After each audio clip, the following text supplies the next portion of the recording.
Welcome! We are coming to you live from Newegg Studios in Southern California. This is Newegg Now. I'm Trisha Hershberger. I'm Juan Carlos Bagnell, and we're here every Thursday, 10 a.m. Pacific time, because we're professionals.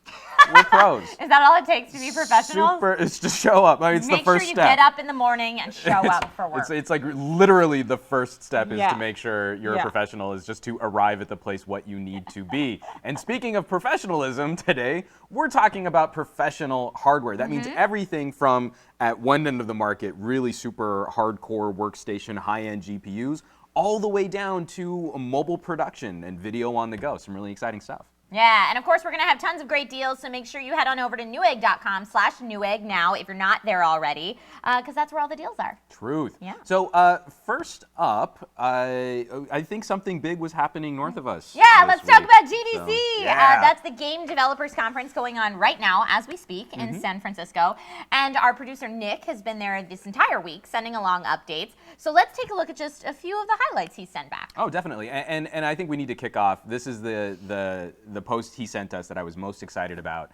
Bad North. This looks so cool. This looks so cool. So you may have seen this game as part of Nintendo's Indie Game Showcase. It's an isometric, real-time strategy game coming to the Nintendo Switch this summer, as if I needed yet another reason to buy a Switch. In Bad North, players take control of a small army of 3 to 5 units, defending 3D islands from Vikings that sail out of the fog. Your side consists of swordsmen, pikemen, and archers, which all have different abilities, and time slows down when you're repositioning your army, kind of a super hot kind of element to gameplay to give you that room, that time to... Give me that time to think. To build your strategy. So it's RTS, but, you know, for the turn-based players. Well, I mean, that's kind of what I think is exciting here, is RTS has really struggled to find some kind of footing in more of a console-style gameplay. I mean, you know, if you're talking about a hardcore StarCraft-style RTS, you'd never want to play that. Well, but on the Switch, you can go back and forth. I almost said you can switch. Haha. On the Switch, you can go back and forth between Joy-Cons and touchscreen controls seamlessly. So that might make sense. Oh, I definitely think so, and it might help scratch that into the breach on the Switch itch that so many folks have been having right now. So that's Bad North coming to the Switch this summer, and definitely helping to further empty my bank account and my pocketbook. You know. That's definitely one that's on my radar. Yep. Next up, let's talk about Logitech LightSync. Yeah, this looks really cool. Logitech has a new RGB keyboard and a set of speakers with ambient RGB lighting, but the most exciting thing of all is the new update coming to the company's RGB software, which is known as LightSync. Now, with LightSync, you actually designate specific areas of your display to be monitored live by the software, and when the color in those screen areas change, then your RGB lighting changes color to match automatically. Yeah. So say dive underwater in PUBG and watch all your gear turn blue. Monitor the portion of your screen displaying your health bar, and your peripherals will shade to red as you're closer to death. It even works with movies. I mean, we've been talking about this literally since we started producing Newegg Now, and I think individually beforehand. Intelligent ambient lighting is super cool, and now that it's actually taking an active role in informing your environment, informing your gameplay, and adding to your content consumption is a huge deal. Yeah, it's more than just a cool cosmetic thing. Exactly, Now it could actually be useful, which is very cool. It'll work with any modern Logitech RGB-enabled gear, and you can expect a software update to roll out for everyone towards the end of the month. So very exciting. Yeah, very, very cool. And if any of you out there were ever fans of, I don't know, a pretty much unknown game called Little Big Planet, you're going to want to check out Dreams, coming to the PS4 from the same developers. This is looking like it could be the ultimate make-your-own game. You can make 3D adventures, side-scrollers like Little Big Planet. You can also make your own music and movies and animate characters with puppeteering-style techniques, and you can record voiceover and put that into the game. It's going to have a whole universe of content to share and remix, and it'll even have built-in credits so that everything you make will be credited to you if someone else takes a character you designed, for example, and uses it in their own creation. So, I mean, the big question is, for Dream, what stops it from being, I mean, like, I don't want to throw shade, but what stops it from being another Project Spark? I don't think that's throwing shade at all. I think that's a very legitimate question. I was big on the hype train for Project Spark before it came out. Yeah. And then I only played it a little bit before I was like, I want to move on to something else. And I think a lot of people felt that way. Yeah. So if you don't remember Project Spark, that was Microsoft's hugely ambitious game creation game that came out a few years ago. And it had a lot of potential, but never really caught on for some reason. And I think we're in a difficult market for selling potential, right? Yeah. You need to have a few hooks sort of built in so that people understand what they're building towards, understand goals, understand the mechanics. I don't know. I'm a little sensitive to this idea because I kind of feel there's a minority of the player base that's going to get really amped up and lit up about creating that other people can build off of their creations. And I think right now we're in a slightly more passive consumption era where I think more people are going to want to have the experience delivered to them. I don't know. I think it's going to have a lot to do with how steep the learning curve is. Oh, that's true as too. far as creation. So either way, it looks gorgeous. It so looks really cool. I'm hoping that there are a lot of people that want to That create trailer for it was because I pretty would epic. like to see more from it. But there was so much at GDC. So if you want to check out more news from GDC, make sure that you check out GameCrate.com, which is Newegg's gaming site, for more news, interviews, hands-on previews. But we'll end it with an interesting perspective from AMD's Carlos Silva. He's the Senior Director of Developer Engineering and Multimedia. In a discussion about game development and graphics cards, he had said that we should expect GPUs to handle more and more non-graphics workloads in the coming years, with machine learning, artificial intelligence, and even 3D position sound becoming more important when developing and playing games. Powerful graphics cards will play more of a role than ever in these hardware-intensive tasks. Well, and it's really interesting because we've already seen some of that. I mean, obviously, I think, in our audience, there are a lot of people who are going to be sort of, either hyped up or sensitive to the current crypto mining fad that's kind of blown up the market right now. I'm going to change my LLC to say crypto I've or seen blockchain. people that have changed their Twitter names to include the word blockchain. And just so I can get more followers. Yep. But this is something we've been tackling for a really long time, utilizing graphics cards for additional purposes, video editing, video rendering, things like that. And then also, I mean, because we're going to talk a bit about mobile too. This isn't really going to be something we're going to dive too deep in, but the current top generation of mobile chipsets all have dedicated hardware units for things like machine learning algorithms, AI, augmented reality. And I think this is something that we're going to see even more drift into laptops and desktops, specialized processing units that can take load off of your general all-purpose CPU for directed tasks. I think it's something we'll definitely want to see how it plays out over the next couple of years, but I'd be very surprised if this current paradigm, CPU, GPU, exists for very much longer. I think we're going to start to see a wider spread of specialized hardware. I agree with you 100%.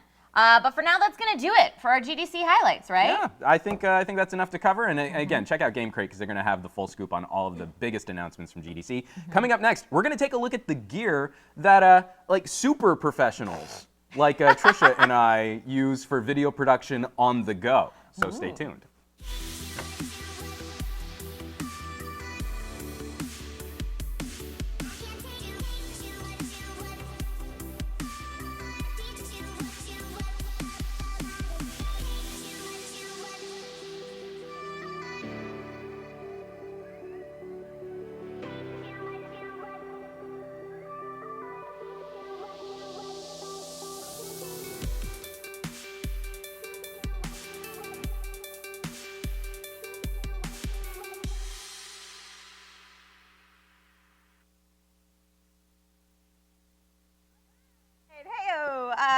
Okay. So we spent that whole video just taking lots of things, grabbing as many things as we could. We're going to call this segment "I Brought It From Home" because there's a number of different things we're going to be talking about. Mobile production. So professional hardware today. Professional, like I said, professional can mean anything from super high-end stations. We've got an amazing workstation we're going to be taking a look at later in the show. But work on the go is becoming a much bigger deal, and even more responsibility is being put on people for fewer resources to produce higher quality content when mobile. Yeah, isn't that always the case? Hey, can you make that really awesome thing but for less money? Right. So we're going to start with something that the two of us know a lot about because of those situations, which is portable video production solutions. Live streaming is obviously huge, and clearly we're doing it right now with an entire team, but you can do it for far less budget with far less crew and personnel if the Newegg Ninjas are not always at your disposal and you have to do it alone. This is some of the stuff that makes that possible. Yeah, I mean, we could totally do this whole show just by ourselves, right? No. Totes, not at all. So definitely not as ambitious as what you can do with like a full studio setup, which is what we've got here, and multiple people fulfilling various tasks We to love make sure. you. Thank you. Thank you, Newegg Ninjas. But what you can do from a mobile device, from a decently spec'd phone of the last year or two, is pretty incredible. So not only shooting video, which I think there's been this camera war lately. Everyone's really interested in having the bestest camera. Which I love. Keep that competition going and keep making us better products. And the software behind that too, because some of those camera apps are awesome and some of them not so much. We'll get into the nitty-gritty of We'll that. definitely get into that. So, not only just shooting the video, but being able to record audio, being able to edit your video on the go, being able to render high quality up to 4K video files, upload, and fulfill all of the back end, because it's not just the video that we make, it's often the whole social media push that goes along with it. If you've got the right kit, you can make your life a lot easier trying to get all that stuff done. So yeah, we're going to cover everything that you need to have a portable studio, all running from your Android or Apple. Or iPhone, We'll include our iPhones too, even though Juan and I are both diehard Android users. But you don't even need a laptop to finish it. The future's here, and it's tiny and portable and great. And it's great. Yeah. So for vloggings and simpler streaming solutions, I think a lot of people have a pretty decent understanding of what you can do from a phone. Make services like Periscope, I think, really kind of open up that, I don't want to say micro vlogging, but mobile vlogging. Well, mobile live streaming. Yeah, mobile definitely. live streaming is now something that's possible through YouTube, through Twitter, Periscope, as you mentioned, Instagram, Twitch. You can do mobile live streaming, and so it's of course less quality than a big setup like this, but it's something that's doable and works for a lot of people and makes something, say, if you are in the moment at a convention and you happen to have enough signal to get a live stream out, that's a way that you can communicate to your viewers. So blessed. What's going on? I always try, and like from a Comic-Con or an E3, Never it's like, have I been able to. okay, I have like 2.5 bars. We're gonna give it a go, and inevitably the stream goes down at some point. But I get to show some cool stuff before that happens. I want to meet like those people that somehow manage to get preferred signal bandwidth or whatever, so that they can actually stream. Because it's never happened for me. I think you just pay. Yeah, right. Net neutrality. No, I think most people would be very well familiar with the quality of just, I pick up my phone, what has front-facing camera, and I point it generally in the vicinity of my face. We'll use that as the baseline. Yes. So we want to build and improve beyond that. And so, phone cameras, the front-facing camera is very convenient, and that's why we use it. But flipping things around and checking out just how much better the optics and the quality are from your rear, flipping it around, from the rear camera, really help you take that big step up. I mean, so much more goes into the camera that you're supposed to interact with as if your phone were sort of a point-and-shoot camera. These cameras are a lot better. Although that being said, I love the front. If you have a good front-facing camera, so you can see what you're doing, great. Right. But if you're the type of person who looks at your monitor instead of the actual camera, so your eye line's going to be off, it might be best to just flip it around and aim for the best. If you do have a wide-angle camera on your rear cam, you can get away with just pointing and shooting and hoping for the best in most cases. If you do have a phone where the front-facing camera does not record video to the specs that you would like, feel free to give that a shot. Well, and I think that's one of the most important, like just selfie notes in general, is don't try and make eye contact with yourself. Well, but sometimes, like I know sometimes when I'm doing product demonstrations, I want to look at it to make sure the product's in frame and not being half cut off or something like that. So it's a little tricky. But I've also just taken too many photos of people and they're like looking way off and they do look all wall-eyed. So just don't do that. Yep. So we're going to be talking about some video apps, but one of the things that immediately helps take that selfie game up a bit is just moving out of hand holding the phone. So obviously right here I've got a phone here. This is a Huawei Mate 10 Pro on a gimbal. This is the Osmo Mobile 2. But even below, I've covered trade shows just by using a GorillaPod and some kind of phone cradle or phone mount. So it clips the phone in place, and it gives you just extra stabilization, even if it's not properly motorized stable. It helps take some of just the hand twitch. You have to think about how fluid your wrist is, right, and your arm and your shoulder when you're trying to hold that out, and being able to lock that down a little bit helps take some of the shake out. Then it's also way easier to just put your phone down so that you don't have to worry about that GorillaPod to camera or GorillaPod to phone mount. I feel like is the most frequently seen vlogging on the go style. We've seen that for a couple years now. But you're right, it is helpful when you need to put it down or something like that. If you are someone like me that maybe doesn't bring the big guns to the gun show all the time, then you might find in those situations, especially if you're using a DSLR and not a phone, that your shot kind of pans down as you're talking because you just don't have the arm strength. Slow fade. So that's something to think about too when you're thinking about the size of the GorillaPod that you're using. Oh, absolutely, definitely. Mm-hmm. And the nice thing about a phone is that you don't need the most robust option. Right. Yeah, you don't need the full DSLR kit grade stabilizer or tripod or anything like that. Of course, if we want to take some of that out, because you've been rocking this for a little while, you've got the Osmo Mobile 1. I have the first Osmo Mobile. And so I just got the Osmo Mobile 2. And this is what we call a motorized gimbal. So there are nice. 3 individual motors that connect and balance the phone, and it helps take shake out of the equation. So you'll still see, like if you're walking really aggressively, you'll see video bouncing up and down, but this is going to do a phenomenally good job of taking out. Like I said, your wrist is a really fluid joint on your body, and it's hard to keep that steady. I mean, we're very few of us surgeons. Right. And I feel like surgeons should be in surgery, not vlogging. So that's where their skills are best applied. Okay. But we actually have some video we can throw to, and we can talk over that while we're talking about videos. If we can cue that up. Just the difference between, this is a simple, This is you walking while just holding the phone. With just holding the phone. Okay. And it's sort of be indicative of what some of the stuff I've done in like trade shows. So like a walk and talk, I'm talking to the camera. Hey, look around me, guys. This is a really cool trade show. This is just a quick tour. Hey, I'm doing this really cool stuff, talking about Newegg Studios. We just did a vlog for Nerds with Kids where we took the kids to Universal, and all the footage looks like that. this. And I mean, we're kind of comfortable with this. We're used to this footage. But in a second here, you're going to see, I'm going to switch over to a gimbal, and just the quality difference is pretty astounding. So now, so much better. And what we're talking about for a lot of this mobile production is how can we reduce some of the distractions in our mobile video? We take some things for granted in professional land where cameras are on tripods or on dollies or there's someone with a full Steadicam rig strapped to their body. Yeah. And I mean, obviously we wouldn't ever confuse this kind of video with someone who had like a full Steadicam rig on a really fancy camera, but man, we can get a lot closer.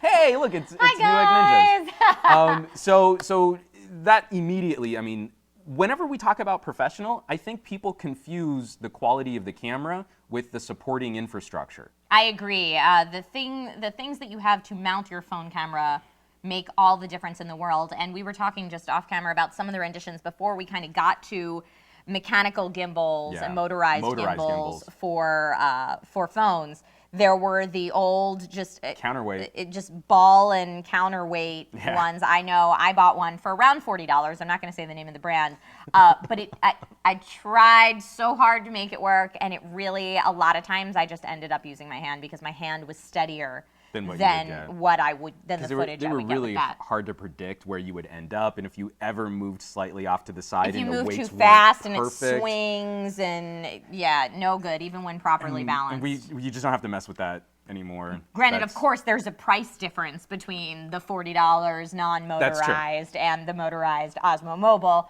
But I feel like the final product is worth it. If you're already talking about spending money and you have those designs, like you really want to smooth it out, the prices on motorized gimbals have fallen substantially. So the Osmo Mobile 2 is actually a move towards trying to reach a lower consumer price point.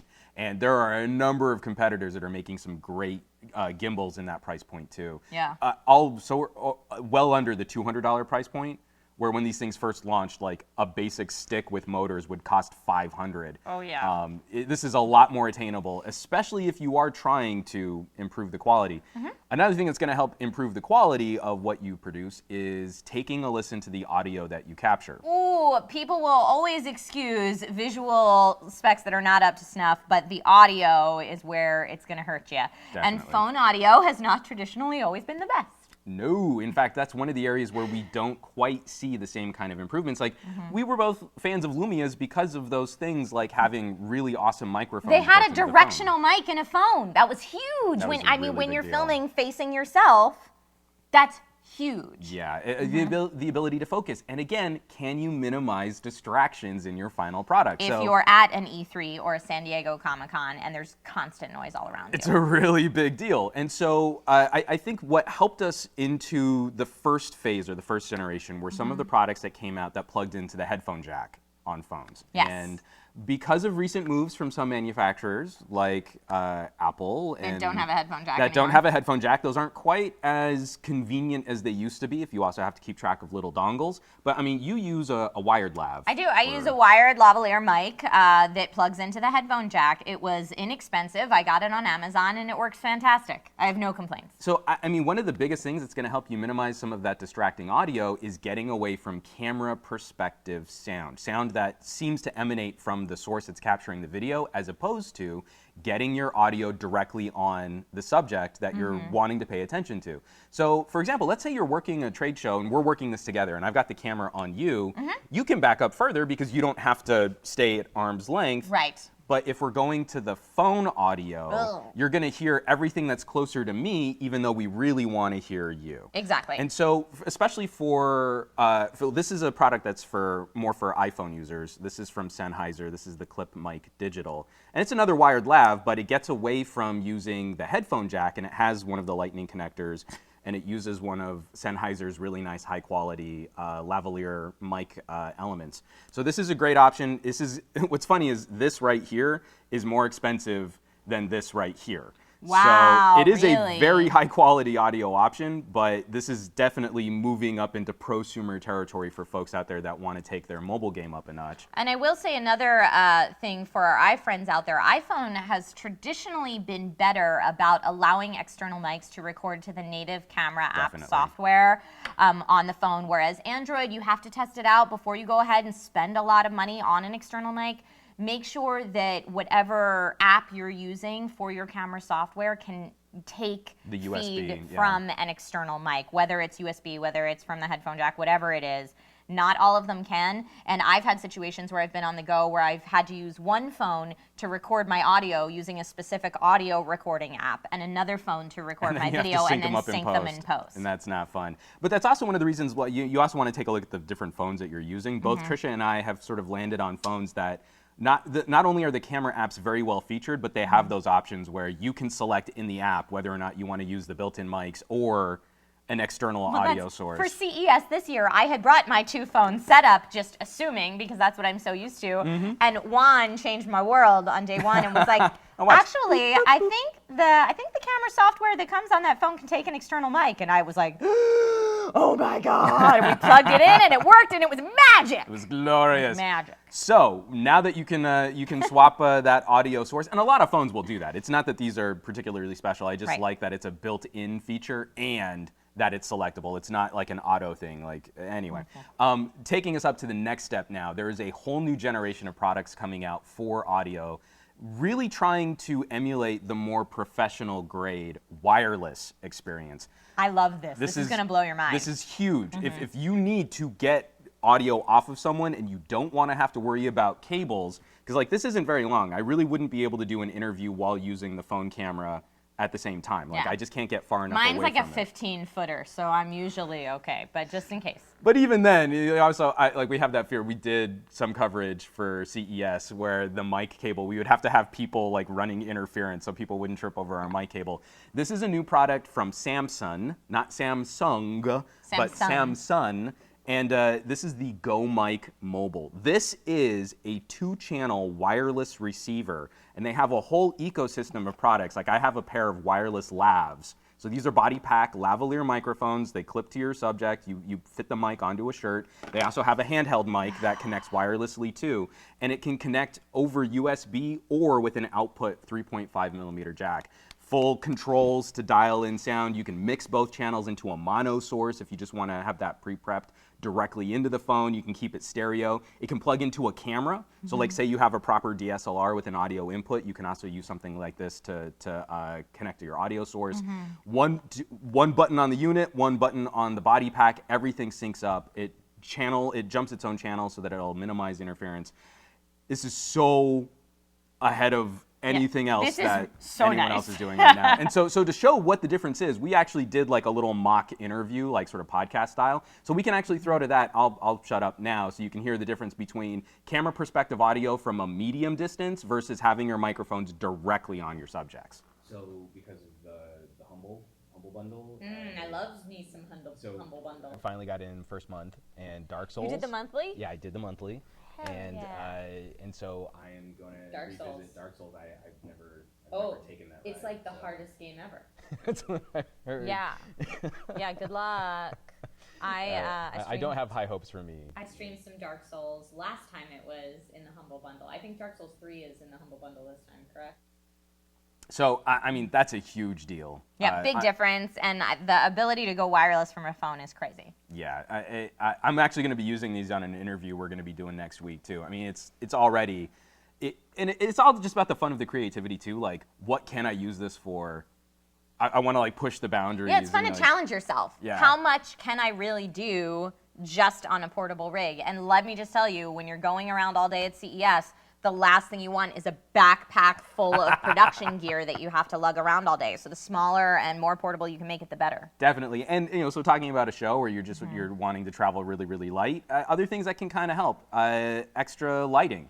We actually have a little comparison, too, just talking about lighting that I think we can talk over while we're doing this. So this is just, the natural light with most of the studio lights off, and then firing up something like a little LED panel. It's a hard spot, so it's not always going to be the most flattering light, but you can already see just the contrast and the difference in how I stand out from the background whenever you make an adjustment like that. There are some really nice, high-quality, water-resistant, rechargeable solutions. This is a LumaCube.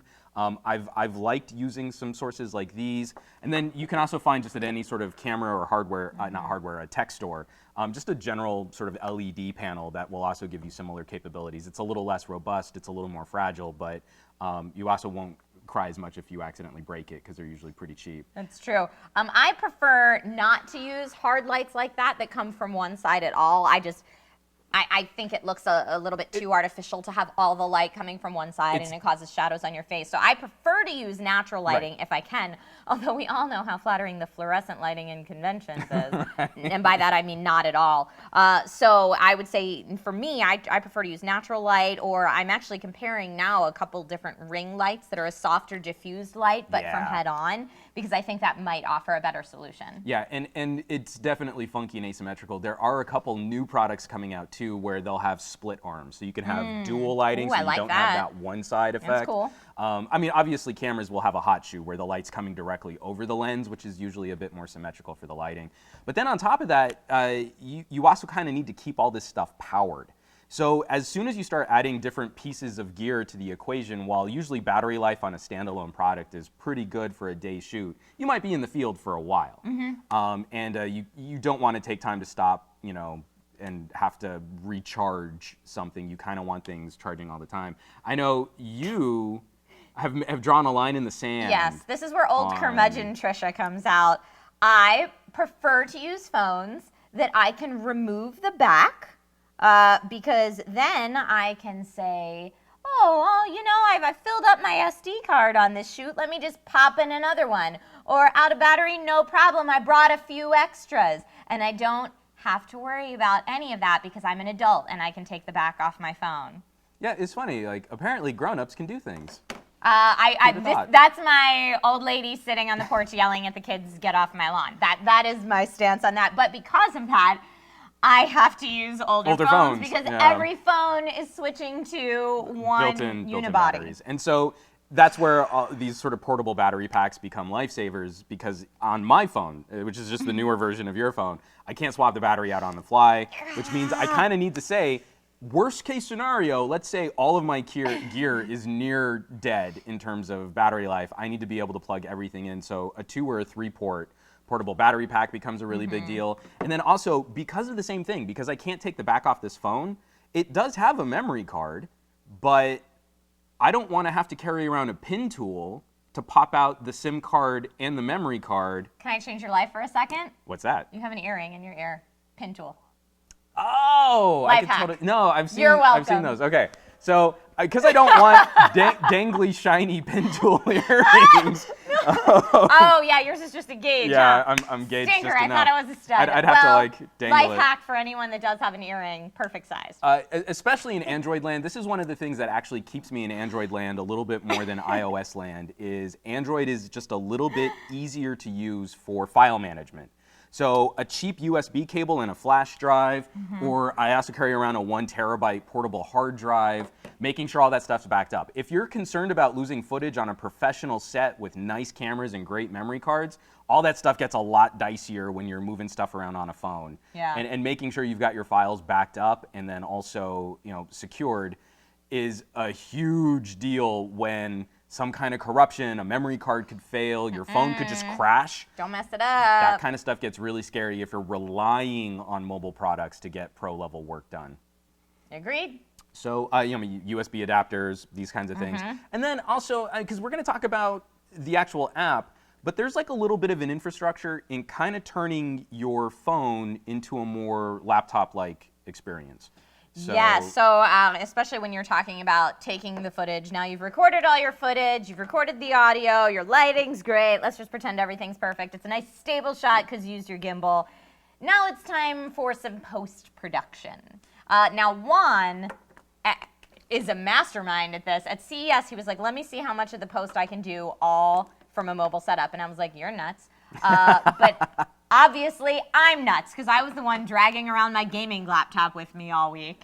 And Juan did not, and his footage turned out great. So Juan, please enlighten everyone. Right. So one of the pain points on getting your work done for the final output, getting your editing done, apps have gotten a lot better, but you're still working from a tiny little workspace as opposed to like the full screen on your laptop. So fine point control becomes a really big deal. And I'll move back and forth. There's a new stylus out from Wacom, which doesn't require a digitizer to be built into your phone. It's just a capacitive digitizer. No pressure sensitivity, but when you're just trying to interact with tiny little video editing elements on your phone screen, it takes a lot of the pressure off because the fat pad of your finger isn't blocking a significant chunk of your screen.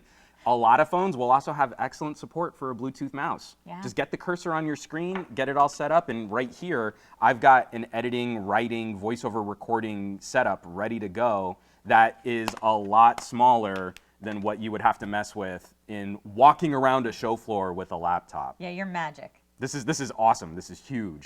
Yeah. And so, I mean, the last part of that is the software, which you would want to use for getting all this stuff done.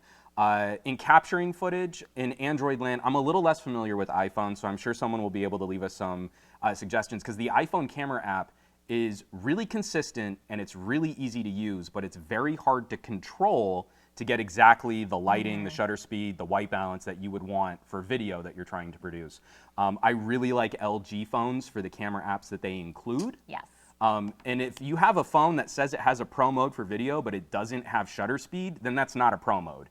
You need shutter speed. And so an app like Cinema 4K can be a big deal. But once you capture that footage in Android land, one of my favorite apps to use for editing is from Cyberlink, and they make Power Director, and they have a mobile version of Power Director, which I think we can throw to some video of that too while I'm talking about this. It's going to be a lot more interesting than me talking about an app. So you get up to 3 video timelines, 5 tracks of audio. Look how beautiful that is. It's so well laid out. Transitions, color correction tools, speed ramping tools so you can hyperlapse content. You've got audio mixers so that you can balance the audio between the video tracks and voiceover and music. You can chroma key. I'm terrible at green screen stuff, so I didn't shoot an example of that. But this is literally footage that I shot from the CES show floor, Yeah. all time compressed. And I was so dedicated to this segment that not only did I screenshot me using that app, but then I time compressed it in the app on the phone and then sent it to the Newegg Ninjas. So everything was done from the phone and showing you how to do the phone. If you're on iOS, again, one of the things that creative professionals definitely have advantages using iPhones. LumaFusion is an expensive app. It's like I think it's a $20 app, but same kinds of capabilities. You need to line up multiple tracks of video, multiple tracks of audio, have all kinds of tools for things like color correction, log files, chroma key, and then we finally get to output where our phones are more than capable of rendering high quality 4K video. It's crazy. It's crazy. I mean, you can complete the entire process from start to finish all through that mobile device. Yeah, I mean, it wasn't that long ago that I feel like Android users were really at a disadvantage when it came to editing apps. I mean, I had numerous apps that I tried out that would let me trim a video clip, but I couldn't take two video clips and put them together. That's not a thing that could happen. So we've come a very long way, and a lot can be done from a mobile setup. Definitely. So essentially a portable studio, and you can also play with some other, like I really want to do a future segment on things like 360-degree cameras and your ability to very easily just add one additional video source to your chain and create entirely new content, mobile immersive content, VR content, highly stabilized. Some of the new Insta360 cameras can do some really cool stuff with software stabilization. So it doesn't take much. You just want to take that second to look at what your goal is. Like, this is the kind of content I want to produce. Really cool show floor. I want to do mobile podcasting. Yeah. I want to do interviews on the road. And there's a very good faith argument you can make now for not only leaving your main camera or production grade audio at home, but also production grade laptops. You can get pretty far on not a lot. And again, you have to be realistic about your expectations. It's not going to be a huge production like what you see here with this show. But check out some of the tech recommendations that we talked today, and I think you'll be really happy with what you find. Okay, so that's portable video production in a nutshell. We talked a lot about that. So we've got to go bigger. Okay. We have to. We got to go real big because let's go super high end. Super high end. The bookend of the other side of the equation. Hardware that professionals use to get their jobs done. And don't forget to go to the Newegg Now page. You can start browsing all the great deals ahead of time, even before we talk about them. So head on over to newegg.com/Newegg Now to see all of those. And let's go ahead. I know we talked about the big bad other end of the spectrum. Let's just give you guys a nice little visual teaser of what we're going to be talking about. It's sexy.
Welcome back. We talk a lot about gaming hardware around here, mostly because it's super awesome. Using all this powerful hardware to play the best games at the highest FPS and resolutions is a huge part of what we're all about. But computers can do a lot more than just render Geralt's flowing locks in 4K. True story. We talked about portable production solutions, but the other side of the coin, the other side of the production spectrum, high-end professional workstations. There is a little confusion out there about the difference between just like what you would put into a high-end gaming PC and what goes into an actual work computer. And so we're going to try and clear some of that up. Yeah, so you can see this build just over here to our side. It's got an awesome case with nice subtle lighting. This particular build has an i7 8700K CPU, 64 gigabytes of DDR4 RAM, an MSI Z370M Gaming Pro AC motherboard, a 240mm all-in-one cooler, and a very high-end Radeon Pro SSG GPU. This isn't your standard 10 series or Radeon gaming GPU. We're talking about powerful graphics cards. We're gonna really expand on that. But for now, let's just go over the basics. What makes the difference between gaming kit and work kit? Right. So the most powerful workstations will have similar qualities as a gaming PC. So a top-of-the-line GPU, lots of RAM, plenty of high-speed storage, and of course an ultra-powerful CPU. And if we're going to talk about CPUs, then it doesn't get much more high-end than the Intel Core i9-7900X 10-core, 20-thread CPU. This beast is perfect for professional workstations that need serious horsepower. Many 3D and visual effects applications take advantage of multi-core processors, which means faster rendering and streamlined production with less slowdown and waiting, and that's always a good thing. Always a good thing. And because this is Newegg Now, and we're all about the deals, I'm just going to sneak in here real quick with the i9-7900X. Discounted this high-end GPU you can get it for around $34 off with CPU, yes, for $34 off with a $50 gift certificate you can use for a later purchase. And if you need a good home for that CPU, we also have some great deals on MSI motherboards like the MSI X299 Gaming Pro Carbon AC, $40 off, or the MSI X299 SLI Plus for $20 off.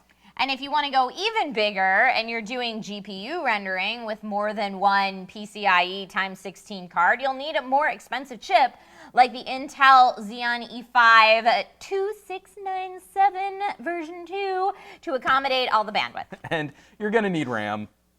You just need it. Plenty of it. Plenty of RAM. So most boards that support the 7900X will have a maximum of 128 gigabytes of RAM, which is pretty good. You know, like you could run probably a good 10 whole tabs in Chrome on that. You're awful with your Chrome hate. I'm using Firefox. Okay. So if you're doing the video editing or rendering at home, more RAM is always better. But I mean, unless you're doing enterprise level stuff, 128 should be fine. Should be plenty. Yep. Okay. So now let's kind of switch things up and talk a little bit about GPUs. For professional workstations, you're going to need some serious graphics processing power, and that means you need a top-of-the-line graphics card. So we're not talking 1080s, though. Professional cards are designed to perform very differently than gaming GPUs will. Yeah, I feel like not a lot of people talk about this, but workstation-grade GPUs like AMD's Radeon Pro and NVIDIA's Quadro cards are different than their consumer/gamer-oriented counterparts. While the microarchitecture will be similar between a same-generation gaming GPU and a workstation GPU, there are critical differences. One of the most obvious differences is price. Workstation GPUs are substantially more expensive, but that's because they're required to do a lot more. Yeah. For example, the AMD Radeon Pro SSG that we have right here has 16 gigabytes of HBM2 memory and another 2 terabytes of SSD storage on board. That completely smokes a Radeon 580 or a 1080 Ti, though that's not really a fair comparison because they're not in competition. No. They're good at different things. Right. For example, drivers for a workstation GPU are optimized for mathematical precision, either down to dozens of decimal points or up to huge numbers.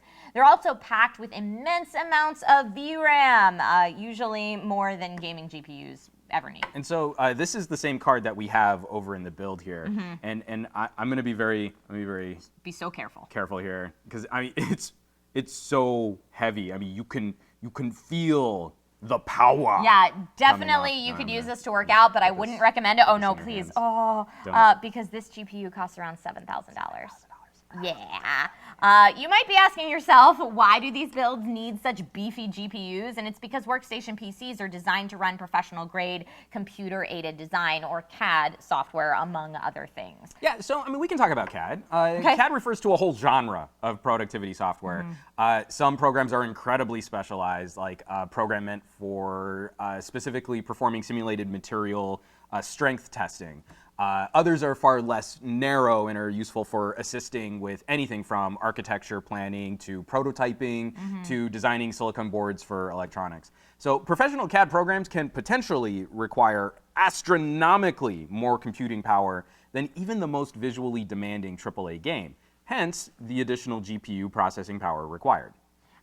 So a full-sized render of an aircraft or car will have a higher number of triangles present that is an order of magnitude higher than any game asset. time. If you're talking about engineering, say, an airplane, there's a lot riding on the processing power of the GPU. A small glitch in a game might at most be slightly annoying or even somewhat amusing. A small glitch during the development of a CAD project might result in the loss of millions of dollars of profit or even loss of life. Yeah, apparently airplanes are pretty complicated. Yeah. Who knew? Yeah. So the actual physical components in a workstation GPU are often of the highest quality and durability because we also need to maximize lifespan. Even over a long gaming weekend, you've got your GTX 1070. That graphics card might experience maybe several hours at peak capacity in a given window. So over a similar period of time, a workstation GPU, like this one in here, right here in front of us, will be expected to perform at its peak capacity for that entire duration. So stable, durable components, that's a must. This is part of why these cards are so much more expensive. Now, there's a lot more that could be said on this topic, but I know a lot of people are probably wondering, well, if money's no object, can I use something like this AMD card for gaming? Probably not, because there's one area where gaming-oriented GPUs usually win out, and that's clock speed.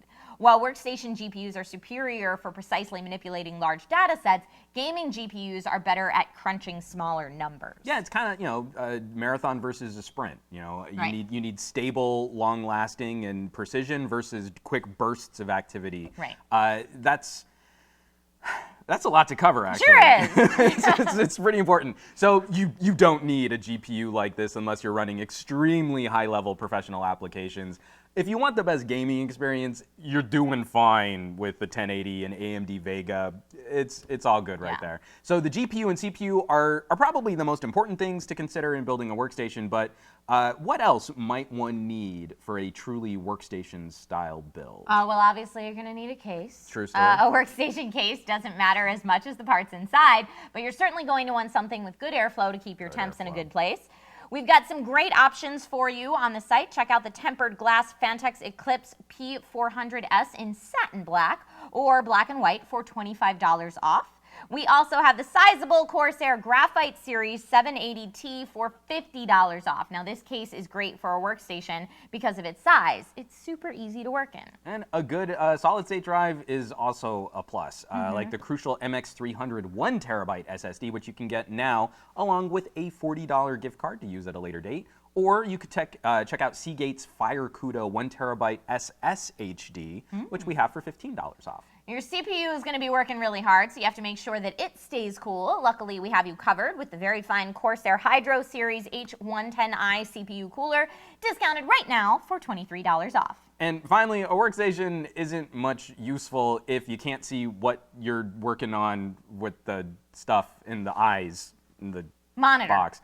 A good monitor is a must. We have the MSI Optics AG32C. It's a 165 hertz monitor for about $30 off, and the Dell S2417DG for about $50 off. So make sure you check that Newegg Now page now. Yeah, and if you're in the market for a keyboard and mouse for your new build, then you're in luck as well. We've got a mechanical keyboard from G-Skill, the G-Skill Ripjaws KM570 with cherry blue switches for $7 Delicious. off, and the always awesome G-Skill Ripjaws mouse for about $15 off. Not too shabby. Yeah. So I want to wrap this up because, in straying from sort of CAD, some of this idea of utilizing products like this for high-end graphics, there's a whole new economy and a whole new profession built around streaming. Heyo. And so one thing that kind of helps, and something that the Newegg Ninjas are very well experienced with too, and something that I think you have a little bit more experience than I do, are how do you capture video feeds to incorporate into your profession? So like what kind of capturing solution, what kind of streaming solution are you using right now? Well, when I first started out, I was streaming and running the game off the same PC just to make it a little bit easier so I could use a software solution to capture my screen, OBS, XSplit, something like that. But if you are going to stream from console or from a second PC or something like that, then you're going to want some kind of capture card. I personally use the Razer Ripsaw right now. Oh, right I on. find it to be very plug and play, and it makes my life a lot easier. What do you use? So I've got an older Elgato HD60 Okay. Before they went USB-C. But for a lot of my streaming and like podcasting content, I've actually switched over to an Aja UTAP. Okay. So I take, instead of, I was spending a lot of money trying out different webcams, and my nice Panasonic camera has an HDMI out. Great. So I just plugged that into the UTAP, and now I've got like the bestest webcam because it's just what I normally use for my regular video production. Right. Awesome. Well, consumer cards focus on output. Capture cards focus on input. Also, like consumer cards, capture cards can be broadly broken down into two categories: video and sound. Sound capture cards or recording cards are used mostly in the music industry to record instruments and vocals or other sound samples. Well, yeah, I mean, attaching mixers, soundboards, compressors. We could probably do a whole other episode just kind of detailing some of the other audio reinforcement stuff. Because from the 3.5 millimeter headphone jack that's built into most PCs or laptops all the way to proper support for multiple XLR connectors, microphones set up, and you see a good podcasting rig, you're probably going to see more of what we would have seen in an old school radio station. Yeah. Like for doing interviews, talk radio, that kind of stuff. So, the specialized hardware, whether or not it's a breakout box that connects to a USB port, there is still a market for some PCI cards, things that actually plug into your PC. Right. We're going to kind of expand on that in addition to being able to capture video. Being able to capture audio is kind of a big deal too. Yeah, a perfect example of a high-end 4K capture card, speaking of video, is the Elgato 4K 60 Pro, which has a maximum bit rate of up to 140 megabits per second. So this high-end card can capture just about anything that you could throw at it. And if that wasn't enough, it comes bundled with Vegas Pro editing software, so you can edit that awesome footage that you've captured. This is a value of several $100s, and we're looking at a serious discount right now through Newegg Now of $400 off.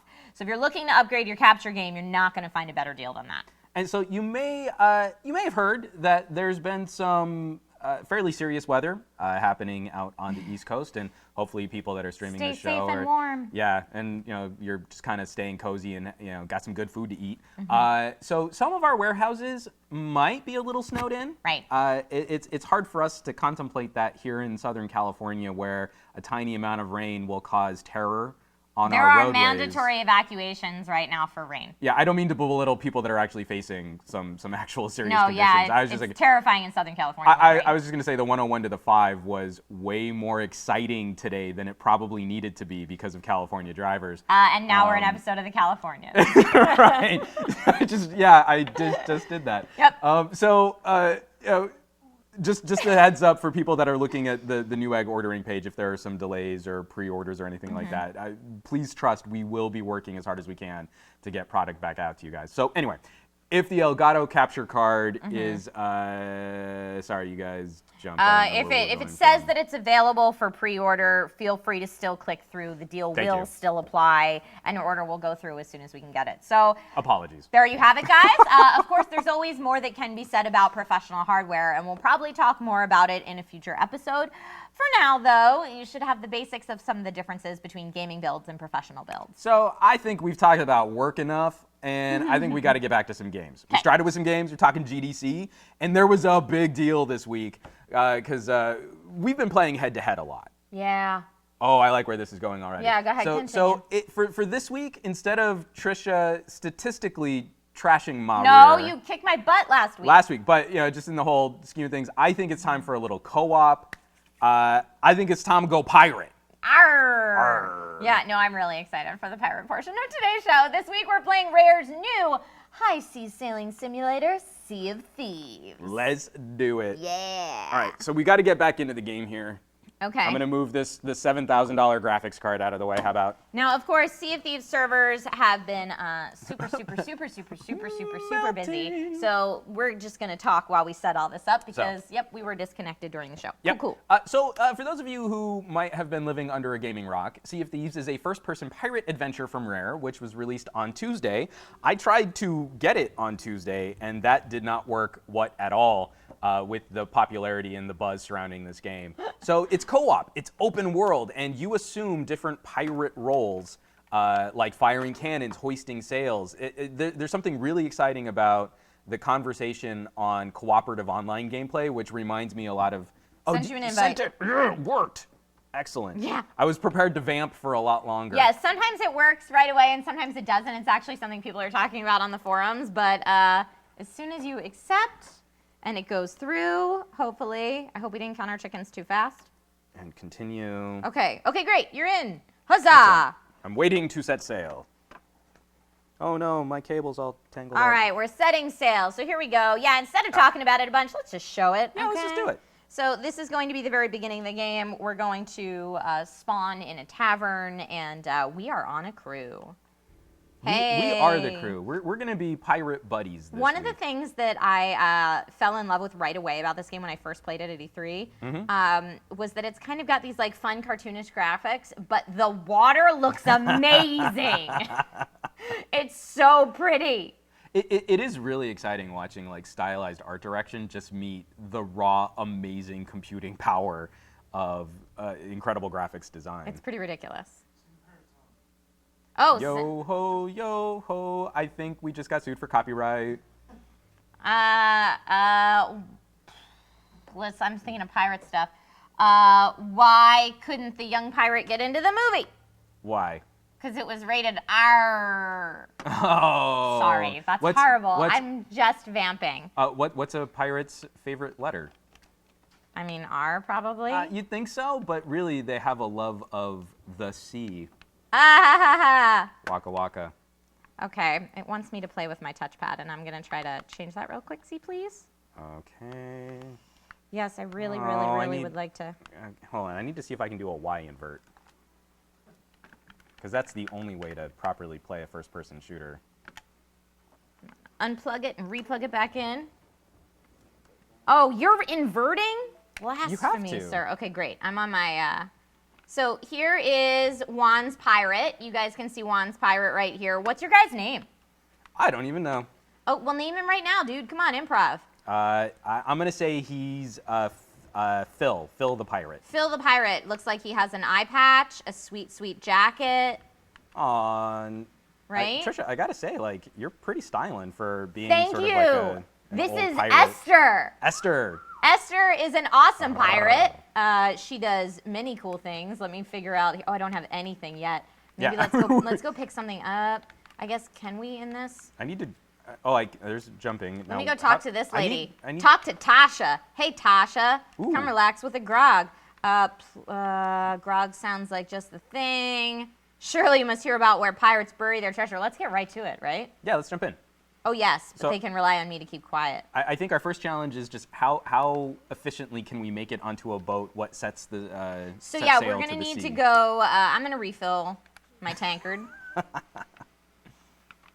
And yeah, we're going to have to get out of this tavern. I think we have to grab some stuff here, if I remember correctly. So I'm going to take a couple wood tankard planks. Oh, man, I got a gun. That's cool. Esther's awesome. I'm going to take some bananas. Okay, I'm also taking bananas. Now, it looks like we could both take stuff, so I don't think I'm just holding a banana. Cool. What else is in here that we can take? Because we might need it on our voyage. Ooh, who's this? I can't get that Hello. tankard. Talk to mysterious stranger. Let it be known, Gloria's my name. Here I await for those with fame. Huzzah! Your reputation is low as you arrive. My first goal is set at all companies 5. All right. I just ran into the fireplace. I'm not going to throw this banana at you. I feel like this reminds me of like the early days of World of Warcraft, just being like, I'm gonna dance on this candle top and everybody's gonna watch and it's gonna be awesome. Did you ever get into Second Life? Yeah, for like a hot second. Yeah, there were a couple nights of I'm super into this, and then I just wasn't anymore. It Yeah. probably needed more like sailing and adventure. I'm following you, by the way. Okay, great. So kinda I feel just like left. We need to find. You're gonna be in charge here. It's raining and dark. Esther knows the way. Follow Esther. She know the way. We need to. I don't know the way at all. P.S. There's bananas everywhere. All of these are filled with bananas. Ooh, that cannonball though. I'd like to take that. Now I'm holding a cannonball. Beware the old lady with the cannonball. All right, we need to find the factions. I'm gonna take more stuff, more wooden planks. All right, I will also Bananas, grab some. cannonballs. I'm taking more cannonballs. I love how much she's able to hold. Esther's pretty tough. She's very, very strong. All right, so we need to find the factions to get voyages. So let's yeah, I go think down we gotta here. Are go you down. still following me? Yeah, I'm still coming. One of the things that is also very tricky about this game is if you're not in the visual eye line of your friends, there's no mini map or any way to find them. No, You just and have your to be name- like, I'm standing by the rock with 3 shrubberies near it. Your name disappears as soon as you're out of eye shot, which is Yeah. actually pretty cool. Again, like realism, immersive gameplay, and also once you're on the boat, like, oh, we're proper screwed. I don't know what my orders are. Okay. Yeah, so using chat is a big one here. Communication. All right, so we can go down into this cave or up. Let's see if there's stuff I can take here. More cannonballs. I'm just going to load up. Oh, I guess I can't hold anymore. So do you want to load up on some cannonballs and bananas? some cannonballs and bananas. Okay, great. And I think I'm loaded up now, too. Great. So we are well stocked on cannonballs, wood planks, and bananas. And we're going spelunking. This is going to be the best episode of MacGyver ever. Perfect. All right, there's some more stuff over here. Can I get anything from that? Wooden planks? I think, I got all the wooden planks I can get. Yeah, I think I'm loaded up. Yeah. Well, am I down by the docks already? I need to get, we need to find the factions. Home in Georgia. There's someone next, but we don't want to get on the boat yet. We don't have a voyage yet. Before you get on the boat, there's someone you can talk to. Right next. All right. Well, I feel like Nothing to live we picked a for. small boat, and that's like a cliff. So let's go back. Yeah, I would prefer not to go cliff diving as a pirate. You know, what's funny is I bet pirates probably weren't super strong swimmers. Really? Yeah. I don't know. It's just. I don't know. Are you following me? Yeah, I'm still behind you. Okay. All right. So let's see where we can find these factions, huh? Oh, that's different looking. Let's go this way.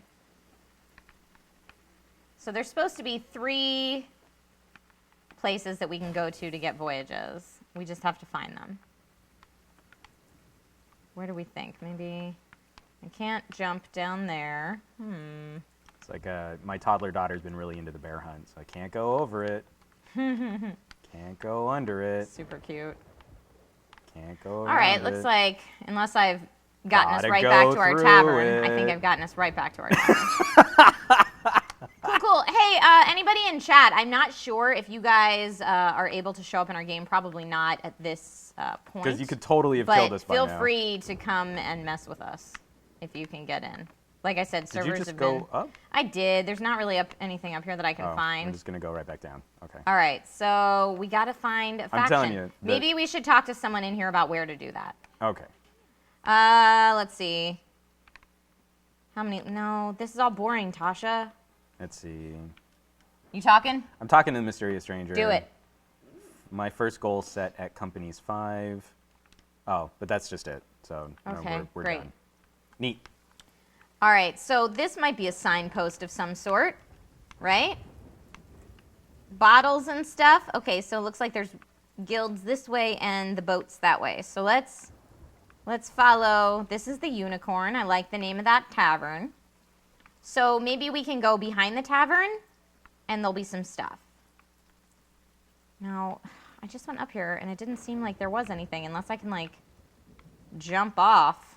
Oh, can I? Yep, I can. That's what I'm going to do. I'm sure I could have Right walked behind you. around this like a normal human, but instead I decided to go up and jump off because style points. Always be Batman.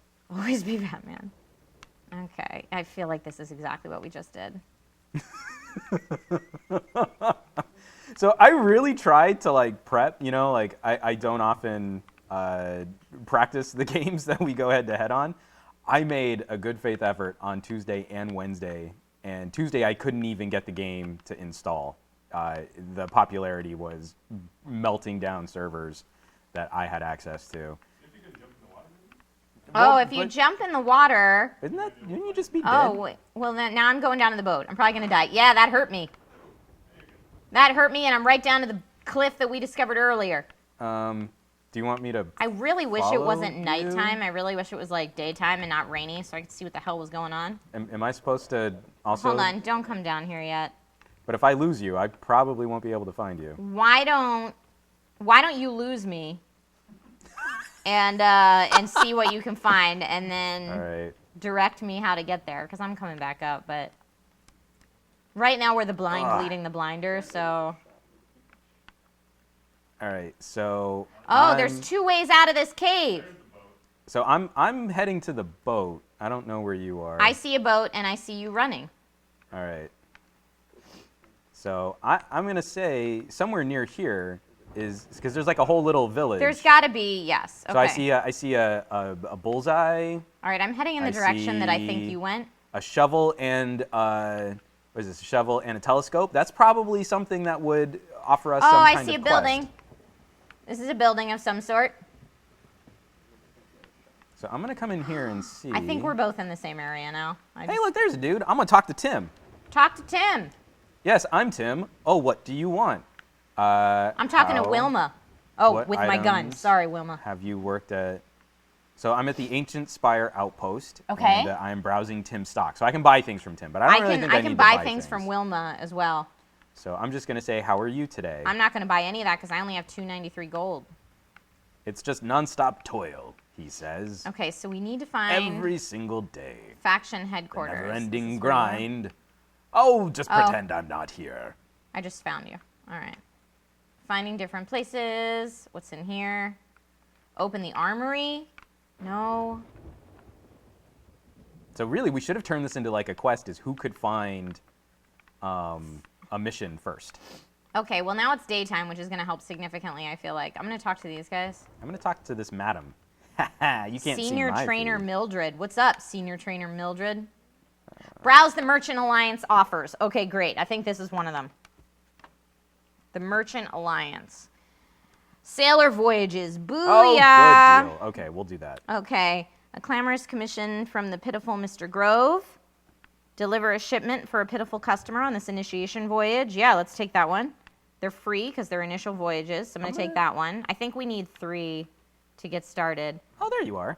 A pressing plea from the pitiful Mr. Wilson. Deliver a shipment for a pitiful customer. Yep. So are they all the same thing? Yeah, we're just going to be a messenger. We're a boat messenger. Yay! I mean, it's a sad life for a pirate. We're like the lamest pirates ever, but... I think that was pretty well established before we got... Yeah, you're probably right. Okay, so I took a bunch of sailor voyages from this person. So do I jump onto the boat? Is that our boat? Okay. I'm on. Oh, you really just jump. Okay. Well, looking I for, mean, like- there's probably a better way to do it. I just decided, again, style points. Oh, right. I'm going to climb this ladder just because it told me I could. All right.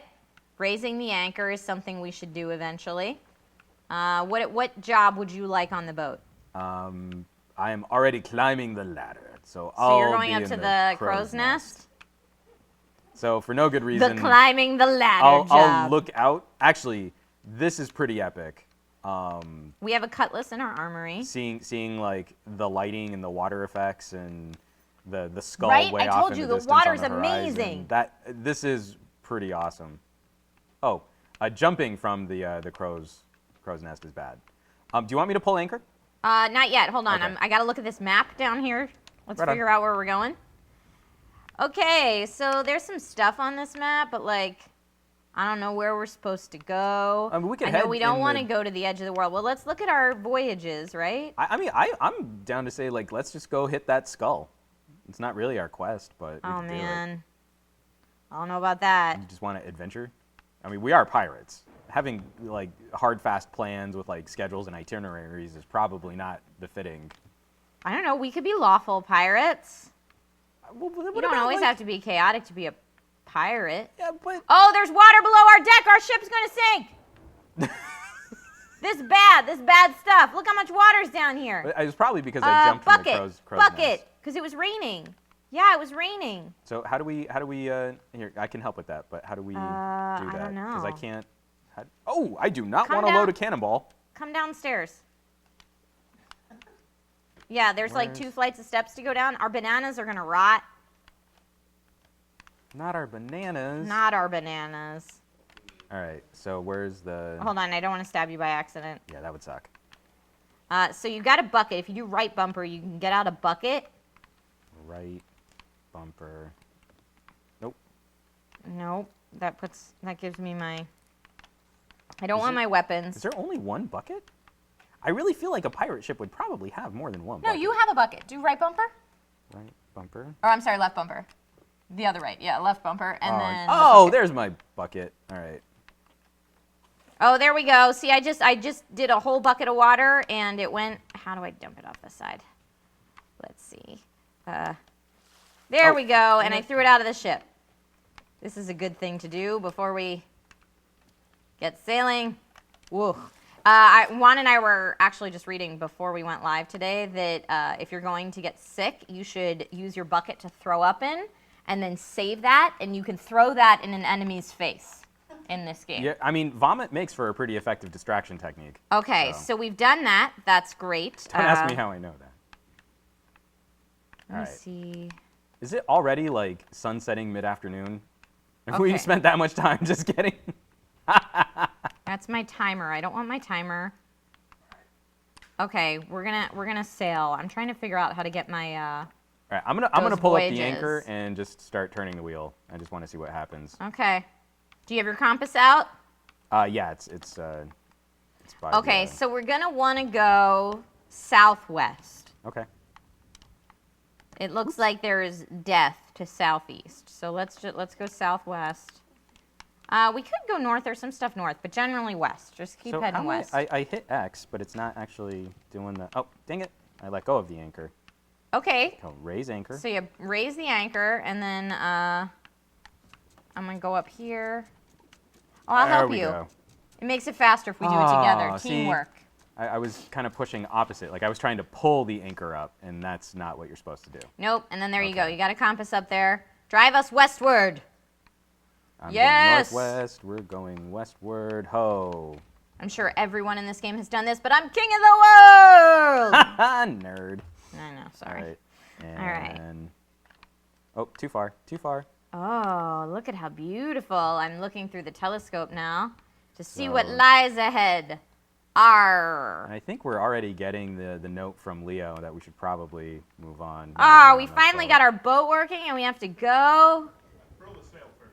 Yeah, can you grab the sail? I'm at the steering wheel. Okay. I shouldn't be sailing and driving at the same Hold time.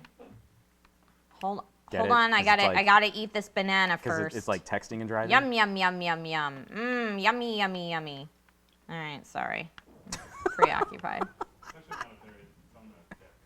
Here I go. It's not up there. No. That's just a crow's nest. That's Woo! Just the kidding. Can I ring this bell? Yeah. That's where it's attached to this. These things. Yep. Set the sail length. There we go. Put it all the way down. We're moving fast. This. Oh, yeah. Now we're cooking. Now we're cooking with gas. There we go. I still haven't figured out I how love to this read smell. our voyages from this screen and figure out. Here we go. All right. Gold Hoarders, Order of Souls, Merchant Alliance. Now, we took 3 from the Merchant Alliance, right? Let's look at the voyages. Deliver a shipment for a pitiful customer on this initiation voyage. Does it tell us where we have to go? This is actually really cool. I mean, like the view from the wheel here is pretty awesome. Oh, yeah. Look at this water. Oh, that's awesome. Super cool. All right, yeah, I definitely need to spend more Yeah, time. and we're going so in this fast, I game. bet we're going to get seasick. So cool. And P.S., if you jump off the boat, it's okay. Because I believe what happens is a siren or a mermaid will spawn you back onto your boat or onto the nearest island, and that's then you got to pretty find cute. your friends or they have to come back and get you. But yeah, How it's, funny would that be to be marooned in a game? You're like, no, we're gonna keep adventuring. Bye. Yeah, that can definitely happen. That happened to me in an E3 demo. So unless they've changed that since then. Oh, we got some. I some really cannonballs like here. the boat driving mechanic here. This is. What direction are we going? We're going west. Okay, I'm going to go down to the map. Oh, great. Okay, it looks like we're on a course for, so if you head, Do we need to go oh no, northwest? that's where we've come from. Okay, Yeah. great. Well, You- when you you said go west, see- so I- yeah, when you see an island, go for it. I'm I still wanted trying to to. do. Okay. Well, here, I'm gonna just head over to this island So right the here. gold hoarders want gold, obviously. The Order of Souls wants trading trust for greater prosperity. And there's this amazing like navigation and lag. So we're going to Barnacle Cay, where you know it's obviously it's not like a driving simulator. It's you turn the right. the navigation wheel what directs you, and then there's that huge lag. And I think I'm about to beach us. So we're gonna crash. We should probably put down the anchor and not Nope. do that. Nope, sir, sir, we have a small boat, sir. All right, well. Awesome. Okay, we should probably cut it there. So Since I beached the boat. Co-op goodness, gaming with friends. I'm looking forward got a to pretty great playing with a lot of online friends. angry controller. Esther the pirate response. wench will live on. Oh goodness. Thank Yeah, you, Rumble I'm controller. continuing to crash into Okay. the shore. You know, so, like you do. I would definitely recommend checking out that game because you'll have way more fun really playing it once you get into missions and stuff, which took us a little while to do. Yes. So that just about does it for this week's show. Before we go, let's take one more look at the deals that you can find on Newegg.com/Newegg Now. We went over all the cool stuff you can pick up for a professional build, like the Intel Core i9-7900X CPU, MSI motherboards, hard drives, keyboards, mice, all kinds of good stuff. So make sure you check it out while those supplies last. And there are plenty more things that we couldn't get, we didn't have time to get to. Like our voyages. Like our voyages, like actually getting some Yeah. swashbuckling in there. We've got the Go Groove Bass Pulse computer speakers for $30 off, a TP-Link Archer C2300 router for $70 off, and a pair of fancy Klipsch headphones for $150 off. Killer headphones, deeply discounted. You're not going to want to miss out on that. And we didn't even get into the laptops. If you're in the market for a 2-in-1, we've got you covered with the HP ProBook for about $70 off. Good times. We have Bluetooth speakers, security cameras, power supplies. We've got a little bit of everything this week. So make sure you check out that Newegg Now page before the deals are gone. All right, well, thank you everybody so much for watching. We're going to be back next week talking about everything VR related, and that's going to be a really fun one. So make sure that you're here next week. As always, if you want to send us pictures of your custom rig, any comments, anything like that, you can tweet us at Newegg using that Newegg Now hashtag. So thanks everybody again for watching. This has been Newegg Now, and now you know. Bam.